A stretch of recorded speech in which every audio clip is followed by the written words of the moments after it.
ದಕ್ಷಿಣ ಕನ್ನಡ ಜಿಲ್ಲಾ ಕಾಂಗ್ರೆಸ್ ಆಶ್ರಯದಲ್ಲಿ ರಾಜೀವ್ ಗಾಂಧಿ ಪಂಚಾಯತ್ ರಾಜ್ ಸಂಘಟನೆ ದಕ್ಷಿಣ ಕನ್ನಡ ಇದರ ವತಿಯಿಂದ ಪಾಣೆಮಂಗಳೂರು ಬ್ಲಾಕ್ ಕಾಂಗ್ರೆಸ್ ಮತ್ತು ಬಂಟ್ವಾಳ ಬ್ಲಾಕ್ ಕಾಂಗ್ರೆಸ್ ಸಹಕಾರದೊಂದಿಗೆ ಕೇಂದ್ರ ಸರ್ಕಾರದ ಜನವಿರೋಧಿ ನೀತಿಗಳನ್ನು ಕೈಬಿಡುವಂತೆ ಒತ್ತಾಯಿಸಿ ಪ್ರತಿಭಟನೆ ನಡೆಯಿತು. ಪ್ರತಿಭಟನೆಯನ್ನ ಉದ್ದೇಶಿಸಿ ಮಾತನಾಡಿದ ಕೆಪಿಸಿಸಿ ವಕ್ತಾರ ಮುರಳಿ ಸುಧೀರ್ ಕುಮಾರ್, ಬಿಜೆಪಿ ದೋಖಾ ಮಾಡಿರುವಂತಹದ್ದು ಕೇವಲ ಯಾವುದೇ ಒಂದು ರಾಜಕೀಯ ಪಕ್ಷಕ್ಕೆ ಅಲ್ಲ, ಇಡೀ ಭಾರತೀಯ ಸಮಾಜಕ್ಕೆ. 5 ವರ್ಷಗಳ ಹಿಂದೆ ಪಶ್ಚಿಮ ಬಂಗಾಳದಲ್ಲಿ ಚುನಾವಣೆಗೆ ಹೋದಾಗ ಹೇಳಿದ್ರು, ಕಾಂಗ್ರೆಸ್ನವರು ಬಂದ್ರೆ ನಿಮ್ಮ ಮಾಂಗಲ್ಯವನ್ನ ಕಿತ್ತುಕೊಳ್ತಾರೆ ಅಂತ. ಪ್ರಧಾನಮಂತ್ರಿ ಭಾಷಣ ಮಾಡಿದ್ರು, ನಾವು ಮಾಂಗಲ್ಯವನ್ನ ಕಿತ್ತುಕೊಳ್ಳಿಲ್ಲ, ಮಾಂಗಲ್ಯವನ್ನ ಕಿತ್ತುಕೊಳ್ಳುವ ಸಂಸ್ಕೃತಿ ನಮ್ಮದಲ್ಲ. ಆದರೆ ಈಗ ಮಾಂಗಲ್ಯವನ್ನೇ ಕಟ್ಟಲು ಸಾಧ್ಯವಾಗದ ರೀತಿಯಲ್ಲಿ ಬಂಗಾರದ ಬೆಲೆಯನ್ನ ಏರಿಸಿದ ಅಪಕೀರ್ತಿ ಇದ್ರೆ ಅದು ಬಿಜೆಪಿ ಆಡಳಿತಕ್ಕೆ ಎಂದರು. ಮಾಜಿ ಸಚಿವ ಬಿ ರಮಾನಾಥ ರೈ ಮಾತನಾಡಿ ಕೇಂದ್ರ ಸರ್ಕಾರದ ವಿರುದ್ಧ ವಾಗ್ದಾಳಿಯನ್ನು ನಡೆಸಿದರು. ಪ್ರತಿಭಟನೆಯಲ್ಲಿ ಎಂಎಸ್ ಮೊಹಮ್ಮದ್, ಬೇಬಿ ಕುಂದರ್, ಅಬ್ಬಾಸ್ ಅಲಿ, ಘಟಕದ ಪದಾಧಿಕಾರಿಗಳು, ಪಕ್ಷದ ಕಾರ್ಯಕರ್ತರು ಭಾಗವಹಿಸಿದ್ದರು. ಸಿದ್ದರಾಮಯ್ಯ ಕಿ, ಡಿಕೆ ಶಿವಕುಮಾರ್ ಕಿ.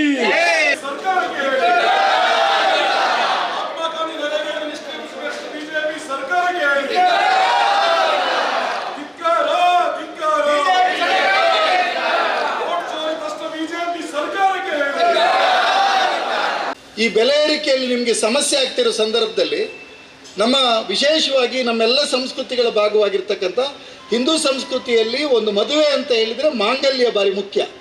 ಮಾಂಗಲ್ಯ ಬೇಕು, ಬೆಳ್ಳಿಯ ಕಾಲುಂಗುರ ಬೇಕು, ಮೂಗುನತ್ತು ಬೇಕು. ಬೇಬಿ ಕುಂದರ್ ಅವರು ಇಷ್ಟು ನಮಗೆ ಮುಖ್ಯ. ನಾವು ಕೊನೆ ಪಕ್ಷ ಇಡೀ ದೇಶದ ಜನರಿಗೆ ಅದನ್ನು ಕೊಡ್ತೇವೆ ಅಂತ ಅವ್ರು ಹೇಳೋದು ಬೇಡಿತ್ತು. ಬಿಜೆಪಿಯ ಕಾರ್ಯಕರ್ತರಿಗೆ, ಸಂಘ ಪರಿವಾರದ ಕಾರ್ಯಕರ್ತರಿಗಾದರೂ ಒಂದು ಮಾಂಗಲ್ಯಕ್ಕೆ ದುಡ್ಡನ್ನು ನಮ್ಮ ಸರ್ಕಾರಗಳಿಂದ ಕೊಡ್ತೇವೆ ಅಂತನಾದರೂ ಅವ್ರು ಹೇಳಿದರೆ ಕಾಂಗ್ರೆಸ್ ಪಕ್ಷದವರಾಗಿ ನಾವೆಲ್ಲ ಅದನ್ನು ಬೆಂಬಲಿಸ್ತಾ ಇದ್ವಿ.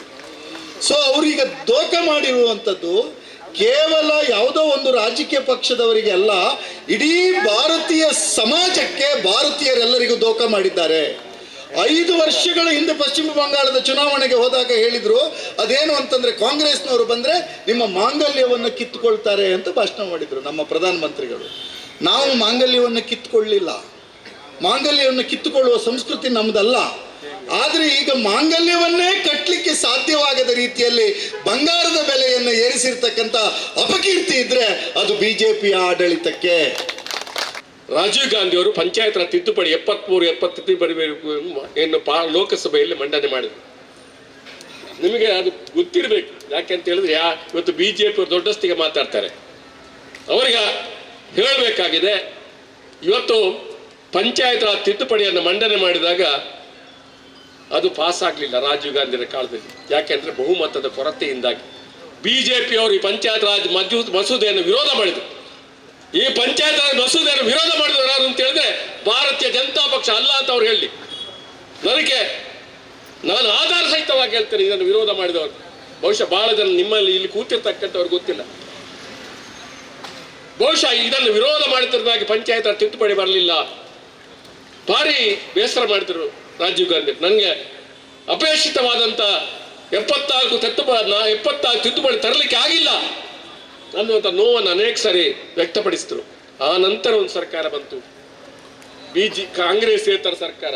ಆಗ್ಲೂ ಕೂಡ ಈ ತಿದ್ದುಪಡಿ ಬರಲಿಲ್ಲ. ರಾಧಾಕೃಷ್ಣ, ಈ ತಿದ್ದುಪಡಿ ಬರಲಿಲ್ಲ, ಅದು ಹಾಗೆ ಉಳಿಯಿತು. ಆದ್ರೆ ಆ ನಂತರ ಕಾಂಗ್ರೆಸ್ ಸರ್ಕಾರ, ನರಸಿಂಹರಾಯರ ಸರ್ಕಾರ ಬಂದಾಗ ಕಾಂಗ್ರೆಸ್ ಒಂದು ತೀರ್ಮಾನ ಮಾಡಿತು. ರಾಜೀವ್ ಗಾಂಧಿರು ದೇಶಕ್ಕಾಗಿ ಪ್ರಾಣವನ್ನು ಕೊಟ್ಟರು. ಅವರು ಕೂಡ ದೇಶಕ್ಕಾಗಿ ಪ್ರಾಣ ಕೊಟ್ಟಂತ ಒಬ್ಬ ನಾಯಕ.